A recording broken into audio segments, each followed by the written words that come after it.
फैसल साहब वेलकम करने अपने प्रोग्राम ਦੇ ਵਿੱਚ ਔਰ ਥੈਂਕ ਯੂ ਜੀ ਇੰਟਰੋ ਤਾਂ ਖੈਰ ਤੁਸੀਂ ਸੁਣ ਨਹੀਂ ਸਕੇ ਸੀ ਤੁਹਾਨੂੰ ਕਾਲਾ ਸ਼ਾਲਾ ਮਿਲਾ ਰਹੇ ਸੀ ਮੈਂ ਪੁੱਛਣਾ ਚਾਹਾਂਗੀ ਕਿ ਕੌਮੀ ਅਸੈਂਬਲੀ ਦੇ ਵਿੱਚ ਮਹਿਮੂਦ ਖਾਨ ਅਚਕਜ਼ਈ ਦੀ ਤਕਰਰੀ ਤੋਂ ਬਾਅਦ ਅੱਜ ਸੈਨੇਟ ਦੇ ਵਿੱਚ ਅਲਾਮਾ ਨਾਸਰ ਨੂੰ ਵੀ ਆਪੋਜੀਸ਼ਨ ਲੀਡਰ ਮੁਕਰਰ ਕਰ ਦਿੱਤਾ ਗਿਆ। ਇਹਨਾਂ ਦੋਨਾਂ ਸ਼ਖਸੀਅਤ ਦਾ ਪੀਟੀਆਈ ਦੇ ਨਾਲ ਕੋਈ ਵੀ ਜਿਹੜਾ ਤਾਲੁਕ ਹੈ ਨਾ ਉਹ ਨਹੀਂ ਹੈ। ਪੀਟੀਆਈ ਦੀ ਤਰਫੋਂ ਇਹਨਾਂ ਦੋਨਾਂ ਸ਼ਖਸੀਅਤ ਦੀ ਨਾਮਜ਼ਦਗੀ ਦੇ ਪਿੱਛੇ ਵਜ੍ਹਾ ਕੀ ਹੈ, ਮੁਹਰਕਾਤ ਕੀ ਨੇ? नहीं पीटीआई का सपोर्ट से है जी, उन्होंने बिल्कुल मुकम्मल तौर पर है और उन्होंने तरीके तौर से पाकिस्तान च भी पीटीआई वड्डी जमात है ना जी, उस तो इलावा तो कोई जमात तो है नहीं। लिहाजा ये कहना कि उन्होंने पीटीआई का ताल्लुक नहीं, तो पीटीआई का ताल्लुक है तो अपोजिशन लीडर बने ना जी, अदरवाइज क्यों बनते?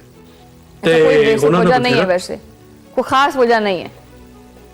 नहीं खास वजह तो है इसी क्योंकि दोनों जड़े ने सीनियर पार्लियामेंटेरियन ने, फिर आप जरा ਜਦੋਂ ਤੁਸੀਂ ਇਹ ਲੜਾਈ ਜੰਗ ਦਾ ਮਾਹੌਲ ਹੁੰਦਾ ਹੈ ਫਿਰ ਸੈਨੇਟ ਜਿਹੜੇ ਨੇ ਲੋਕੀ ਅੱਗੇ ਲਿਆਈਦੇ ਨੇ ਨਾ ਜੀ। ਅੱਛਾ ਇਮਰਾਨ ਖਾਨ ਸਾਹਿਬ ਨੇ ਕਿਉਂਕਿ ਇਮਰਾਨ ਖਾਨ ਸਾਹਿਬ ਜਿਹੜੇ ਮੌਜੂਦਾ ਪੀਟੀਆਈ ਦੀ ਲੀਡਰਸ਼ਿਪ ਹੈ ਉਹਨਾਂ 'ਚ ਜ਼ਿਆਦਾ ਕੱਚੇ ਬੰਦੇ ਨੇ, ਕਿਉਂਕਿ ਹੁਣੇ ਜਿਨ੍ਹਾਂ ਦੇ ਕਰੀਅਰੀ ਆਗਾਜ਼ ਹੀ ਹੁਣੇ ਇਲੈਕਸ਼ਨਾਂ ਤੋਂ ਹੋਇਆ ਉਹ ਫਿਰ ਉਸ ਜਿਹੜੀ ਸੂਰਤ ਹਾਲ ਨੂੰ ਨਹੀਂ ਰੀਡ ਵੀ ਨਹੀਂ ਕਰ ਸਕਦੇ, ਫਿਰ ਉਹਦੇ ਨਾਲ ਉਹਦਾ ਮੁਕਾਬਲਾ ਵੀ ਨਹੀਂ ਕਰ ਸਕਦੇ।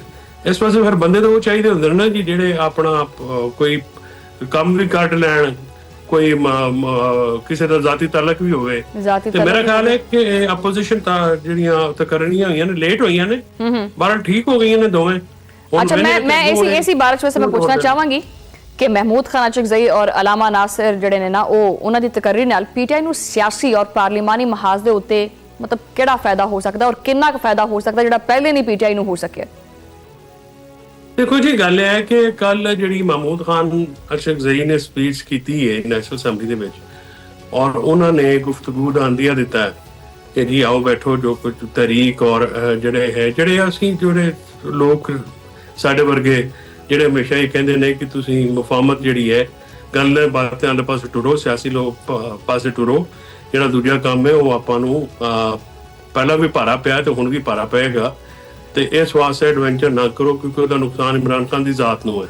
ਅੱਛਾ ਤੇ ਉਹ ਵਰਕਰ ਜਿਹੜੇ ਨੇ ਉਹ ਅੰਦਰ ਨੇ ਜਾਂ ਜਿਹੜੇ ਲੀਡਰਾਂ ਅੰਦਰ ਨੇ ਉਹਨਾਂ ਦੀਆਂ ਪਾਰਲੀਮੈਂਟੇਰੀਅਨਸ ਨੇ ਉਹਨਾਂ ਦੀ ਫੈਮਲੀਆਂ ਨੇ, ਤੁਸੀਂ ਰਾਹ ਕੱਢੋ, ਰਾਹ ਬੰਦ ਨਾ ਕਰੋ।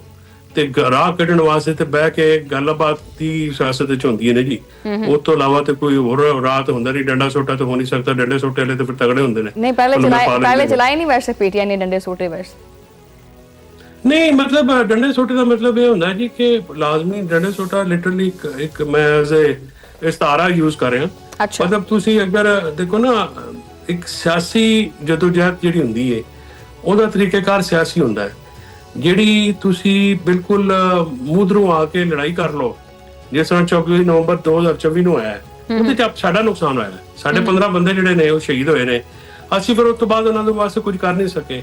35,000 ਬੰਦਾ ਸਾਡਾ ਝੂਠੇ ਪਰਚਿਆਂ 'ਚ ਲੀਡਰਾਨ ਜਿਹੜੇ ਨੇ ਇਮਰਾਨ ਖਾਨ ਸਮੇਤ ਉਹਨਾਂ ਦੀਆਂ ਆਪਣਾ ਹੁਣ ਯਾਸਮੀਨ ਰਾਸ਼ਿਦ ਜਿਵੇਂ 77 ਸਾਲਾਂ ਦੀਆਂ ਨੇ, ਚਾਹੇ ਯਾ ਸਾਹਿਬ ਨੇ ਜਾਂ महमूद रशीद साहब ने चीमा हुए अपना चोरी उमर चीमा साहब ने या शाह महमूद कुरैशी साहब ने, फिर पार्लीमेंटेरियंस उन्होंने दियां फैमिलियां ये सफर तो कर रही ने जी सारियां, ਅਸੀਂ ਆਪ सफर कर रहे हैं, मुकदमे ते मुकदमे ने।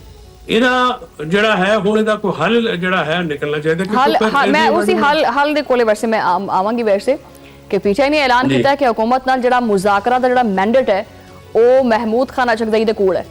ਕੀ ਤੁਹਾਨੂੰ ਲੱਗਦਾ ਹੈ ਕਿ ਮੁਸਤਕਬਲ ਦੇ ਵਿੱਚ ਹਕੂਮਤ ਔਰ ਆਪੋਜੀਸ਼ਨ ਦੇ ਦਰਮਿਆਨ ਮੁਜ਼ਾਕਰਾ ਦੇ ਮੁਤਲਕ ਕੋਈ ਵੱਡਾ ਬ੍ਰੇਕ ਥਰੂ ਜਿਹੜਾ ਉਹ ਸਾਹਮਣੇ ਆ ਸਕਦਾ ਜਿਹੜਾ ਕਿ ਆਇਆ ਨਹੀਂ ਪਹਿਲੇ ਇਸ ਤੋਂ?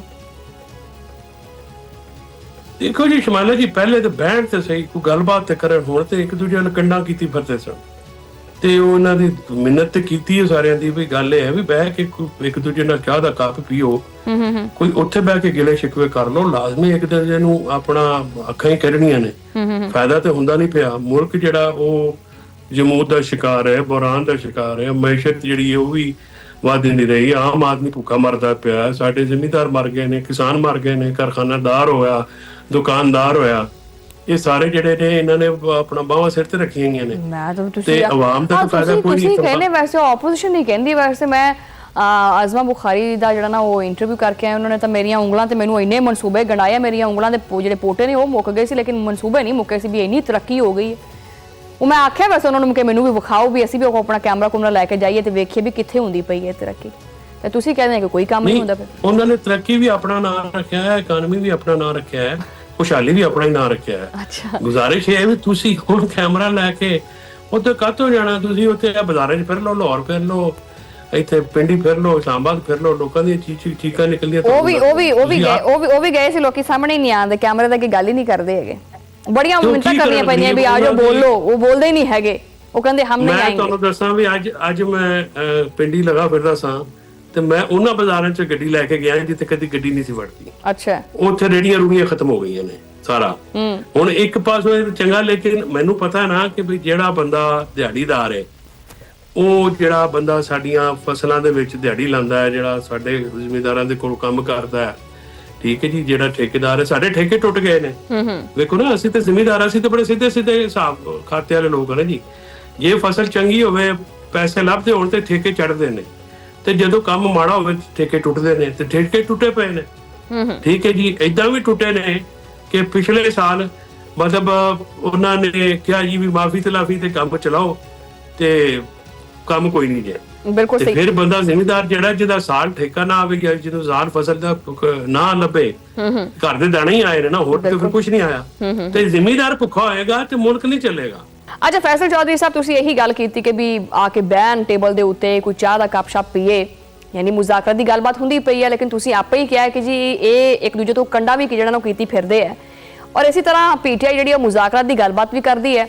ਦੂਸਰੇ ਹੀ ਪਾਸੇ ਪਈਆ ਜਾਮ ਹੜਤਾਲ ਜਿਹੜੀ ਹੈ ਨਾ, ਉਹਦਾ ਐਲਾਨ ਕੀਤਾ ਗਿਆ ਜੀ ਉਹ ਕਰਨੀ ਹੈ 8 ਫਰਵਰੀ ਨੂੰ। ਇਹ ਤਾਂ ਫਿਰ ਦੌਰਾ ਇੱਕ ਮਿਆਰ ਹੋ ਗਿਆ, ਇੱਕ ਦੌਰੀ ਹਕਮਤ ਅਮਲੀ ਹੋ ਗਈ। ਦੇਖੋ ਜੀ, ਗੱਲ ਇਹ ਹੈ ਕਿ ਇਹ ਦੋਵਾਂ ਪਾਸੇ ਹੈ। ਹਕੂਮਤ ਵੀ ਜਿਹੜੀ ਹੈ ਨਾ, ਉਹ ਗੱਲਬਾਤ ਸਿਰਫ ਕਹਿੰਦੀ ਹੈ ਜੀ ਮੁਜ਼ਾਕਰਾਤ ਕਰਨੇ ਨੇ, ਅੱਗੇ ਟੁਰਦੇ ਨਹੀਂ। ਮਤਲਬ ਤੁਸੀਂ ਇੱਕ ਪਾਸੇ ਪਾਬੰਦੀਆਂ ਲਾਈ ਜਾਓ ਮੁਲਾਕਾਤਾਂ ਦੀ, ਲੋਕਾਂ ਨੂੰ ਤੰਗ ਕਰੀ ਜਾਓ, ਲੋਕਾਂ ਦੇ ਮੁਕਦਮੇ ਨਾ ਖਤਮ ਕਰੋ, ਉਹਨਾਂ ਨੂੰ ਝੂਠੇ ਮੁਕਦਮੇ ਰਗੜੀ ਜਾਓ ਤੇ ਆਖੀ ਜਾਓ ਮੁਜ਼ਾਕਰਾਤ ਕਰਨੇ ਨੇ। ਤੇ ਮੁਜ਼ਾਕਰਾਤ ਤੇ ਉੱਥੇ ਹੋਣੇ ਨੇ ਨਾ ਜਿਹੜੇ ਦੋਵਾਂ ਅਫਰੀਕਾਂ ਦਾ ਕੋਈ ਸਾਂਝਾ ਮਸਲਾ ਹੋਣਾ ਹੈ। ਪਹਿਲੇ ਇੱਥੇ ਵੀ ਤੇ ਸਾਂਝ ਹੋਣੀ ਹੈ ਨਾ ਜੀ। ਉਹ ਨਾ ਬੰਦਾ ਜਿਵੇਂ ਬਹਿਣ ਲੱਗਦਾ ਹੈ ਨਾ, ਇੱਕ ਬਹਿਣ ਵਾਸਤੇ ਥੋੜਾ ਜਿਹਾ ਕੌੜਾ ਹੀ ਹੁੰਦਾ ਹੈ, ਤੇ ਵਿੱਚ ਨੂੰ ਕੋਈ ਨਾ ਕੋਈ ਐਸੀ ਗੱਲ ਆ ਜਾਂਦੀ ਹੈ ਕਿ ਬੰਦਾ ਫਿਰ ਦੁਬਾਰਾ ਖੜਾ ਹੋ ਜਾਂਦਾ ਹੈ। ਕਿ ਜਿਵੇਂ ਕਿ ਮਹਿਮੂਦ ਖਾਨ ਅਰਸ਼ਕਜ਼ਈ ਨੇ ਹਕੂਮਤ ਦੇ ਨਾਲ ਮੁਜ਼ਾਕਰਾ ਜਿਹੜੀ ਸਿਮਤ ਹੈ, ਉਹਦੇ ਨਾਲ ਹਰ ਕਿਸਮ ਦਾ ਜਿਹੜਾ ਤਾਬੂਨ ਹੈ ਉਹਦੀ ਪੇਸ਼ਕਸ਼ ਕੀਤੀ ਹੈ, ਲੇਕਿਨ ਅਲੀਮਾ ਖਾਨ ਕਹਿੰਦੇ ਆ ਕਿ ਜੀ ਮੁਜ਼ਾਕਰਾ ਤੋਂ ਗੱਲ ਹੁਣ ਅੱਗੇ ਨਿਕਲ ਗਈ ਹੈ, ਮਤਲਬ ਮੁਜ਼ਾਕਰਾ ਤੋਂ ਵੀ ਗੱਲ ਪਾਰ ਹੋ ਗਈ ਹੈ। ਕੀ ਮਹਿਮੂਦ ਖਾਨ ਬਾ ਇਖਤਿਆਰ ਆਪੋਜੀਸ਼ਨ ਲੀਡਰ ਬਣ ਸਕਣਗੇ ਤੁਹਾਡੇ ਨਜ਼ਦੀਕ, ਜਾਂ ਮਜ਼ੀਦ ਮੁਸ਼ਕਿਲਾਂ ਦਾ ਸ਼ਿਕਾਰ ਹੋਣਗੇ? ਦੇਖੋ ਜੀ, ਇਹ ਤੇ ਇਹਨਾਂ ਨੂੰ ਰਿਅਲਾਈਜ਼ ਕਰਨਾ ਚਾਹੀਦਾ ਹੈ ਕਿ ਜਿਹਦਾ ਕੰਮ ਜਿਹਦਾ ਜ਼ਿੰਮੇ ਲਾਇਆ ਖਾਨ ਸਾਹਿਬ ਨੇ ਉਹਨੂੰ ਕਰਨ ਦੇਣ। ਵੇਖੋ, ਰਿਸ਼ਤਿਆਂ ਦੀ ਜਜ਼ਬਾਤੀਅਤ ਆਪਣੀ ਜਗ੍ਹਾ ਹੁੰਦੀ ਹੈ, ਅੱਗੇ ਵੀ ਉਹਦੇ ਨਾਲ ਕੋਈ ਫਾਇਦਾ ਨਹੀਂ ਹੋਇਆ, ਨੁਕਸਾਨ ਹੋਇਆ। ਠੀਕ ਹੈ ਨਾ ਜੀ। ਅਗਰ ਤੁਸੀਂ ਇਮਰਾਨ ਖਾਨ ਨੂੰ ਕੋਈ ਕੀ ਉਹਦਾ ਕੀ ਫਾਇਦਾ ਹੋਇਆ? ਕੁਝ ਵੀ ਫਾਇਦਾ ਨਹੀਂ ਹੋਇਆ। ਠੀਕ ਹੈ ਜੀ। ਗੁਜ਼ਾਰਿਸ਼ ਇਹ ਵੇ ਕਿ ਇਹ ਸਾਰੀ ਜਿਹੜਾ ਮਾਮਲਾਤ ਕਰਦੇ ਪਏ ਨੇ, ਇਹ ਜਿਹੜੇ ਸਿਆਸਤਦਾਨ ਹੁੰਦੇ ਨੇ, ਤਜਰਬਾਕਾਰ ਸਿਆਸਤ 50 ਵਰੇ ਹੋ ਗਏ ਨੇ ਆਪਣਾ ਮਹਿਮੂਦ ਖਾਨ ਅਰਸ਼ਕਜ਼ਈ ਨੂੰ ਇਸ ਸਿਆਸਤ ਦੀ ਦਸ਼ਤੀ ਖਾਕ ਛਾਣਦੇ ਫਿਰਦੇ, ਉਹਨੂੰ ਹੀ ਫੈਸਲੇ ਲੈਣ ਦੇਣ। ਅਲੀਮਾ ਬੀਬੀ ਦੇ ਫੈਸਲੇ ਜਿਹੜੇ ਨੇ ਉਹ ਪਾਇਦਾਰ ਨਹੀਂ ਨੇ, ਉਹ ਮੁਦਾਖਲਤ ਕਰਦੇ ਨੇ ਜਿਹਦੀ ਕਰਕੇ ਨੁਕਸਾਨ ਹੁੰਦਾ। ਇਹ ਗੱਲ ਕੋਈ ਕਿਸੇ ਤੋਂ ਟੱਕੀ ਛੁਪੀ ਨਹੀਂ।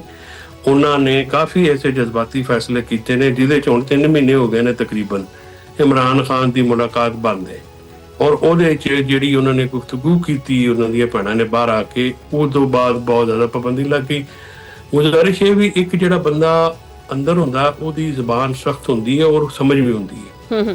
ਜਿਹੜੇ ਬਾਹਰ ਹੁੰਦੇ ਨੇ ਨਾ ਜੀ ਵਿਚੋਲੇ, ਜਾਂ ਜਿਨ੍ਹਾਂ ਨੇ ਕੋਈ ਏਲਚੀ ਜਾਂ ਜਿਨ੍ਹਾਂ ਨੇ ਕੋਈ ਪੈਗਾਮ, ਉਹਨਾਂ ਨੂੰ ਬੜੀ ਇਹਤਿਆਤ ਦੀ ਜ਼ਰੂਰਤ ਹੁੰਦੀ ਹੈ। ਕਿਉਂਕਿ ਦੇਖੋ ਨਾ, ਤੁਸੀਂ ਪੈਗਾਮ ਤੇ ਦੇ ਦਿੱਤਾ ਆਪਣੇ ਵੱਲੋਂ ਤਾਂ ਚਲੋ ਠੀਕ ਕੀਤਾ ਤੁਸੀਂ, ਲੇਕਿਨ ਉਹਦਾ ਨੁਕਸਾਨ ਕਿੱਥੇ ਹੋਇਆ? ਬਈ ਇਮਰਾਨ ਖਾਨ ਦਾ ਪੈਗਾਮ ਆਉਣਾ ਬੰਦ ਹੋ ਗਿਆ।